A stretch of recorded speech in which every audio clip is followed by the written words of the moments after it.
அதுபோக ஆராய்ச்சியின் முடிவுகள் என்ன சொல்லுது என்றால், நாம் கடந்த சில ஆண்டுகளாக குறிப்பாக யூரியா சத்தை அதிகமாக போடுகின்றோம். அப்போ ஒரு யூரியாவை அதிகமாக போடுவதால் மண்ணில் அமிலத்தன்மை உருவாகிறது.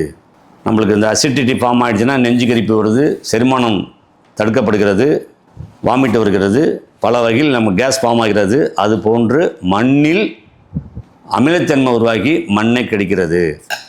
அதுபோக போரான் சத்துக்களையும் காப்பர் சத்துக்களையும் எடுக்க விடாமல் தடுக்கிறது.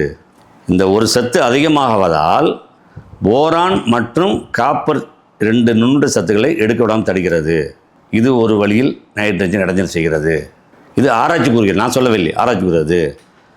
அதுபோக பாஸ்பரஸ் மண்ணில் அதிகமாக இருந்தால், பாஸ்போ பாக்டீரியா என்ற நுண்ணுயிர் மண்ணில் இல்லாத காரணத்தினால் அங்கு அதிகமாக, அதாவது பாஸ்பரஸினுடைய எக்ஸஸ் வாமிட்டு தான் பாசி.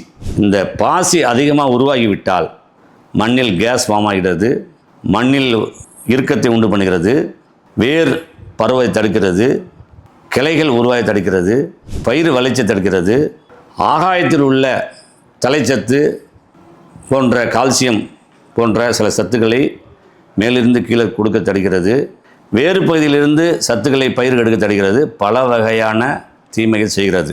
அதை போக சிங்க் சத்தையும் அயன் சத்து பெரசல்பேட் சத்தையும் 2 சத்தையும் பயிர் எடுப்பதற்கு தடுக்கிறது. இந்த ஒரு சத்து அதிகமாக இருப்பதால் இந்த 3 வகைகள் பாசி உருவாகி பல வகைகள் கிடைக்கின்றது. சிங்க் மற்றும் அயன் சத்து பெரசல்பேட் எடுத்துக்கொள்வது தடுக்கிறது. இந்த 2 வகைகள் கிடைக்கிறது. அதுபோக பொட்டாஸ் சத்து குறைவாக இருப்பதால், முக்கியமாக பொட்டாஸ் சாம்பல் சத்து ஒரு பயிருக்கு பல வகையில் நன்மை தருகிறது. வறட்சியில் ஆரம்பித்து பயிர் வளர்ச்சியிலிருந்து பல வகையில் நன்மை தருகிறது. நம்ம சாம்பல் சத்து குறைபாடாக இருந்தாலும் கூட அங்கும் அயன் சத்தை எடுக்க தடுக்கப்படுகிறது.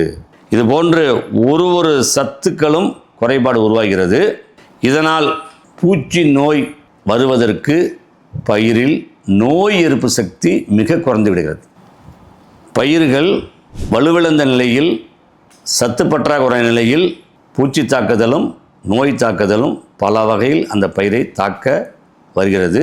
பயிர்களுக்கு எதிர்ப்பு சக்தி குறைந்த காரணத்தினால் அதனால் பாதிக்கப்படுகிறது என்ற உண்மையையும் ஆராய்ச்சி சொல்கிறது. விவசாயத்தினுடைய நம்பிக்கை, விவசாயத்தின் நம்பிக்கை, விவசாயத்தின் நம்பிக்கை, சீக்கிங், விவசாயத்தின் நம்பிக்கை,